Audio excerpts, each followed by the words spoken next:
welcome to T2RL Talks Conference Special Edition. And today in the studio with me, I have Shawn Richards, who is the Chief Executive Officer of Inc. Innovation. And I also have Amanda Campbell, our Head of Research at T2RL. And we're going to be talking about delivery in the world of offers and orders. So hi, Shawn. Hi, Amanda. Hi, Ian.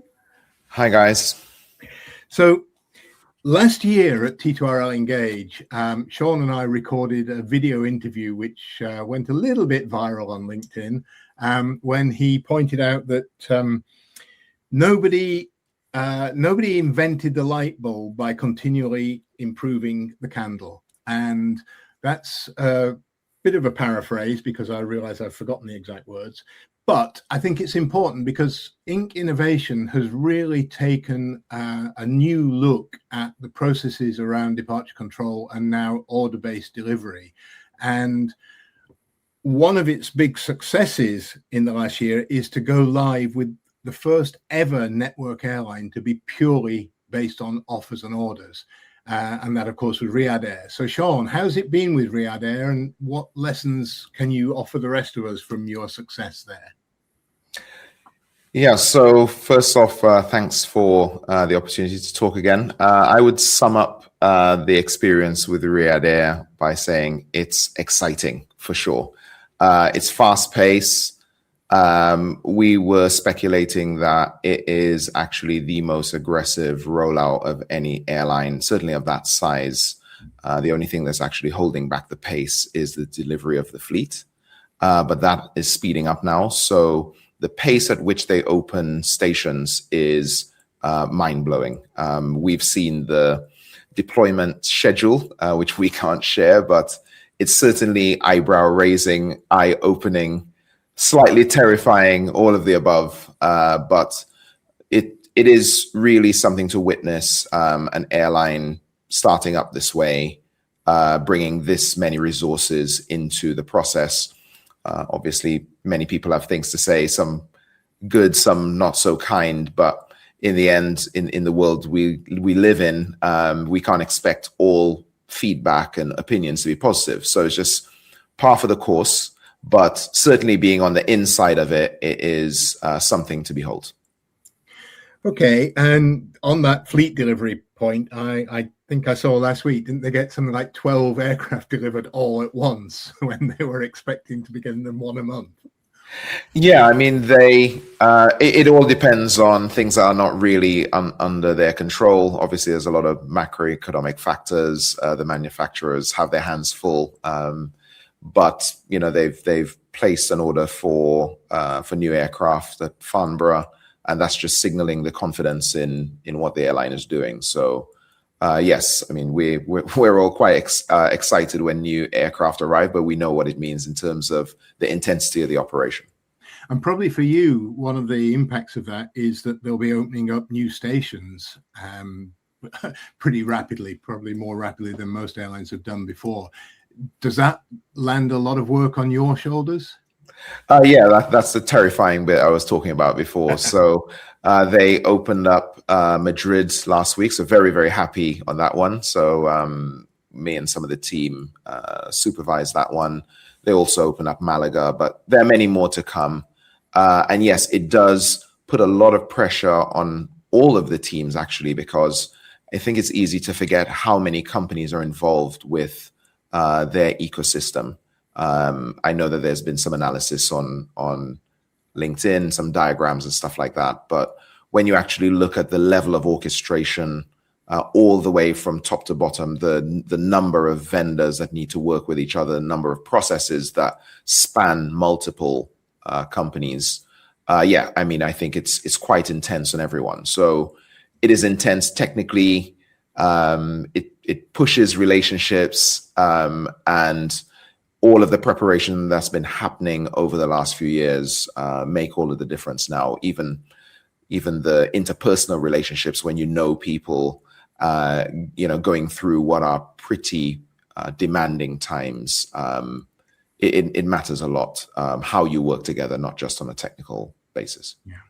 And Amanda, we've just published our market survey report on departure control systems, or delivery systems, as we should start to get used to describing them. And one of the outstanding things really is that even with the changes that we know the airline industry is going through, still the vast majority of airlines use the departure control system provided by their PSS provider. Yes, I think you wrote that report, Ian. That was not one of mine, but yeah, I think that is an interesting one, actually. So the departure control system is such a key fundamental to getting an airline off the ground. I remember it. Tito Engage, was it last year? One of the CIOs was on the stage and he was talking about his OOSD journey, and he started to put sort of plans and broad brushstrokes into place as to how he was going to approach the transition. And when it got to the DCS, it was like carte blanche. No, we have to go with this provider. We cannot consider anyone else. That's not up for discussion. So a real eye-opener to me as to how key this piece of kit really is to airline operations. It was very surprising.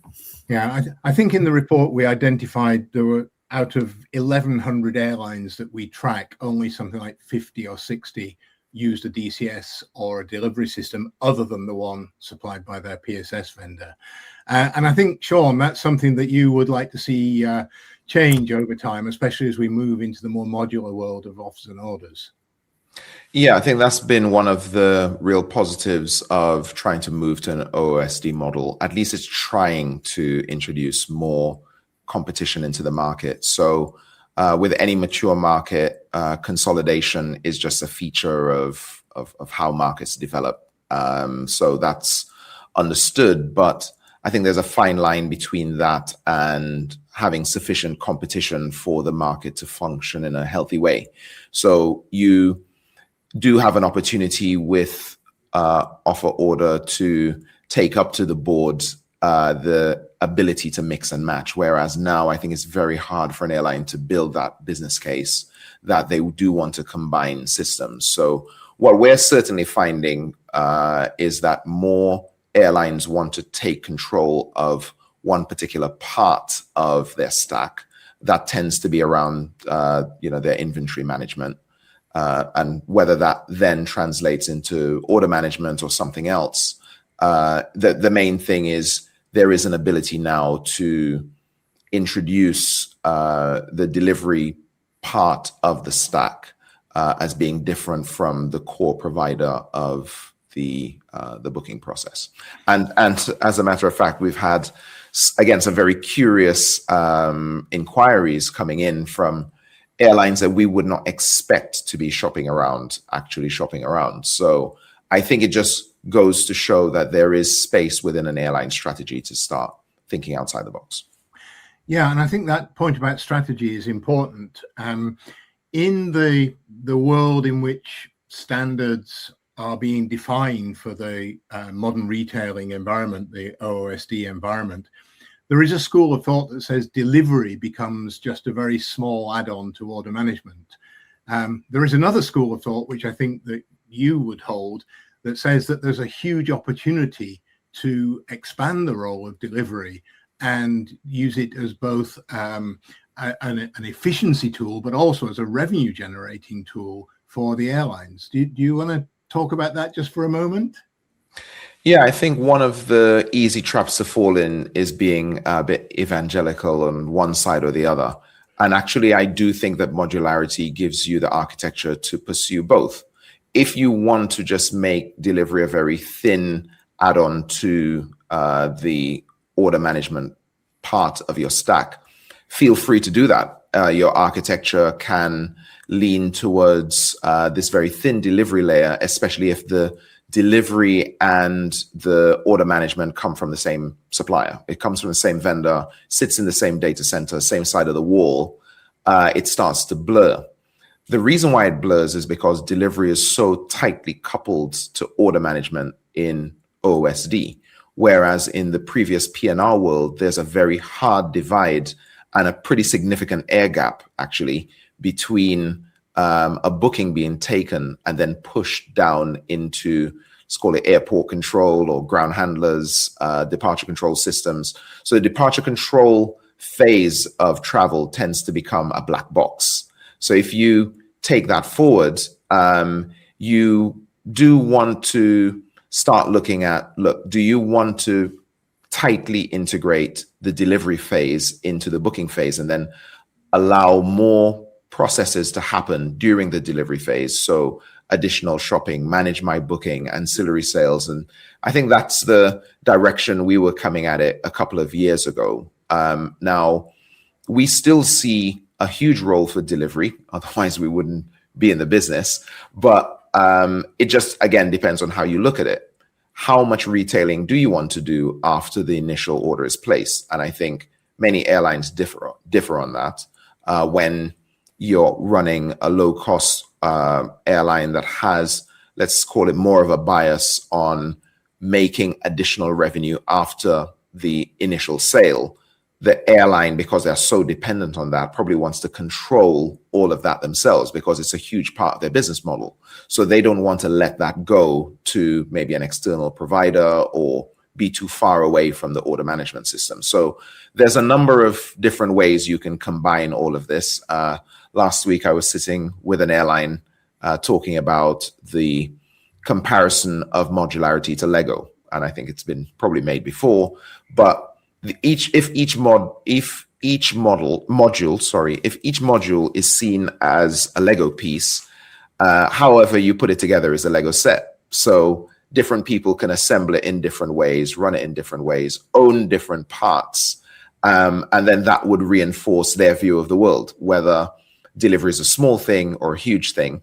The reason why we see it as a bigger thing than departure control is because we see it extending across more of the journey. We don't just see it as something that is getting people onto planes. We see it as something that extends through your actual journey in flight. If it's multimodal, you may be traveling in different ways. So your sector makeup might be quite different.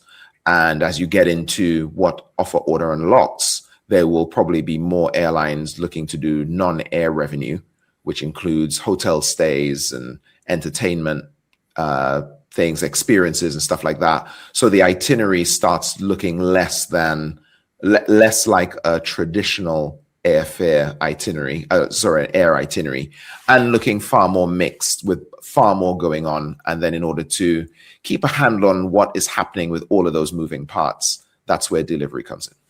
Yeah, and I think that's a very important point, that many airlines, not all, but many airlines are looking to sell a broader variety of services than simply a flight and maybe some bags and some seats and whatever.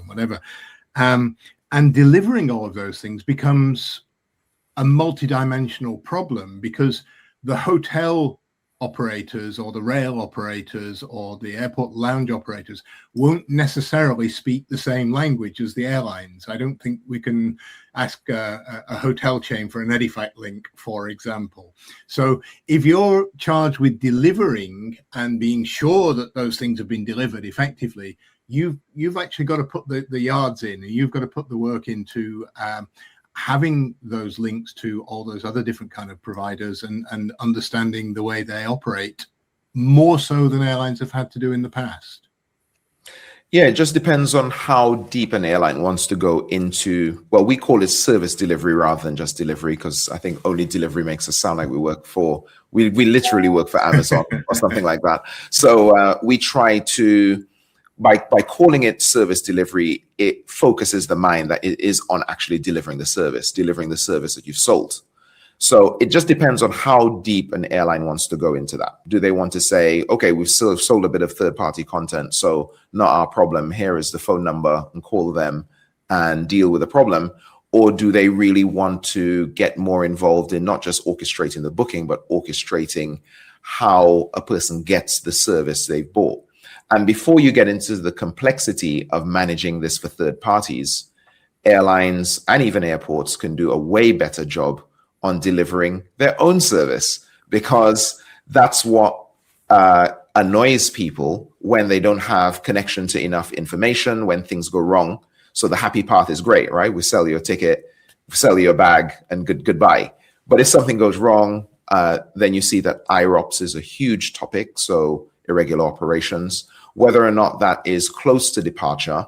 I think the further away it is from departure, it's just itinerary change, to be honest. But as it gets closer to departure, it starts looking more like traditional IROPS. And then where else would IROPS sit in OOSD? It sits in delivery. So it's a big deal depending on how much you want to do it.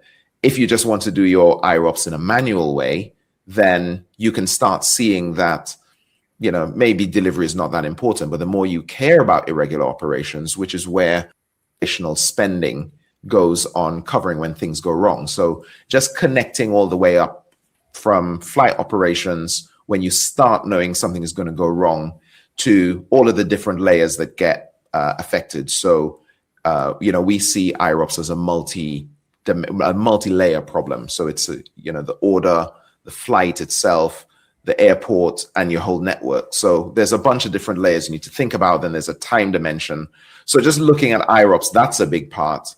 Communication is a big part. And when you start putting all these together, I think it would be a mistake to interpret delivery as something that is just, giving a boarding pass and a bag tag and counting it off and, putting everyone on their way. I think there's a lot more to it, depending on where you see delivery fitting. I mean, that's certainly my feeling based on sort of a few years working in this industry, is that, delivery is a lot more than just issuing a boarding pass and a bag tag. Just want to come back to something you said a moment ago about Lego.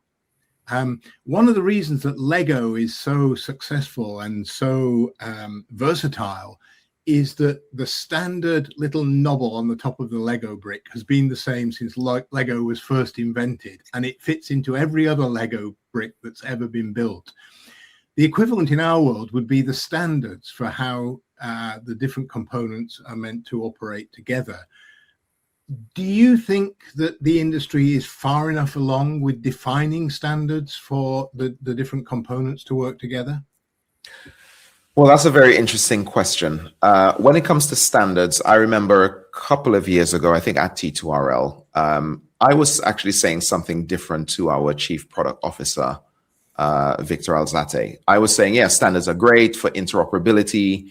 Just like you just mentioned, you can turn up with a piece of Lego from the 1960s or something. It's going to click into something from 2026, and it's just going to fit just fine. It might not look great, but it will fit together and it will work.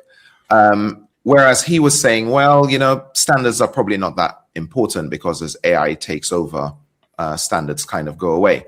I think the industry really needs to think a lot more about its obsession with getting standards to fit exactly, because outside this industry, yes, standards do help interoperability and speed to market and compatibility to a level, but then you end up spending so much time trying to get the compatibility just right that you add so much friction to the development and the progress of the standard itself. It starts becoming counterproductive, right? When you go through the different versions of a standard and you're not actually deploying it, because as you look to deploy it, there's another version out and it kind of knocks you back.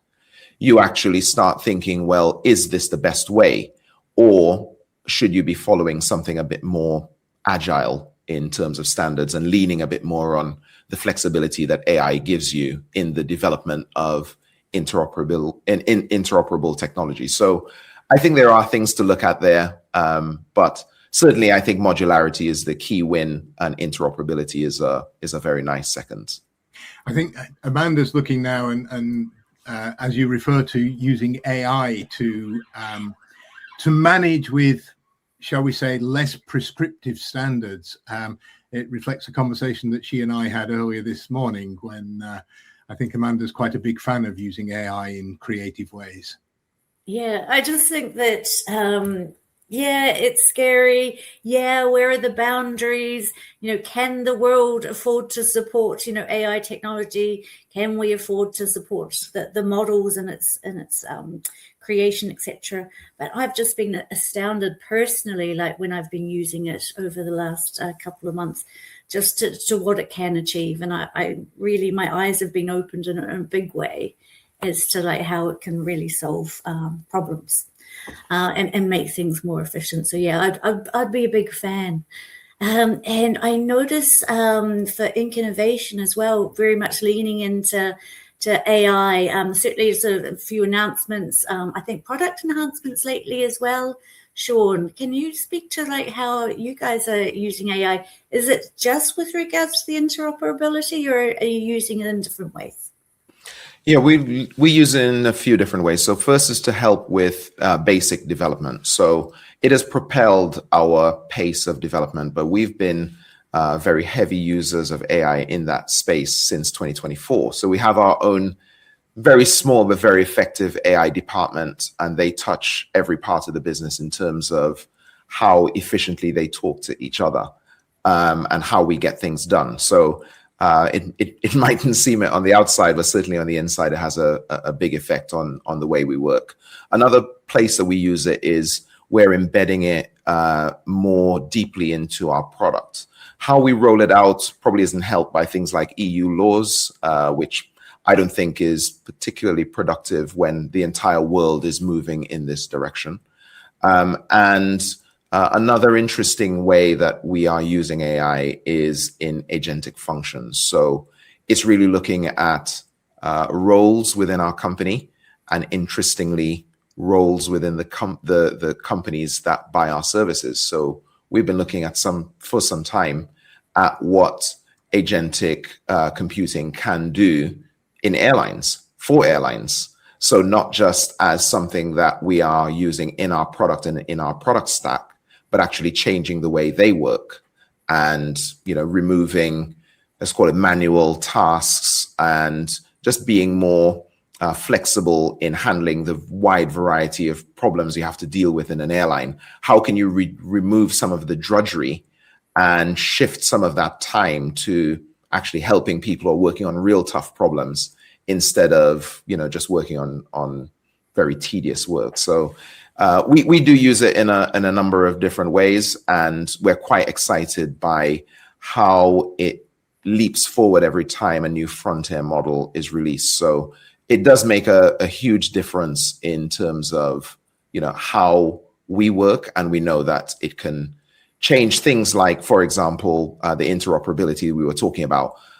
It becomes a non-issue when you're using AI. So if you have version 18 or version 19, version 20, 24 or something, it can just keep moving along with far less of an issue than it poses to human development teams, which allows, let's call it, just higher momentum within the airline. Okay, that is a really interesting conversation, and we could go on, but we've kind of run out of time for this short taster ahead of the conference. I would like to remind listeners that Ink Innovation is an engagement partner at T2RL Engage, which is taking place in London in September. And the usual reminder that I give at this point is that if you're an airline executive, an airline manager, an airline worker who's interested in attending the conference, there is no charge for airline attendees to be delegates at T2RL Engage. And I hope that many of you will be able to come along and carry on this conversation with Shawn and Amanda and myself and all of the other people who will be there. And so right now, I'd like to thank Shawn and Amanda for starting off some of these conversations that we will continue in September. And as always, I'd like to thank you for listening, and I look forward to talking to you again on the next issue of T2RL Talk. Thank you. Thank you very much.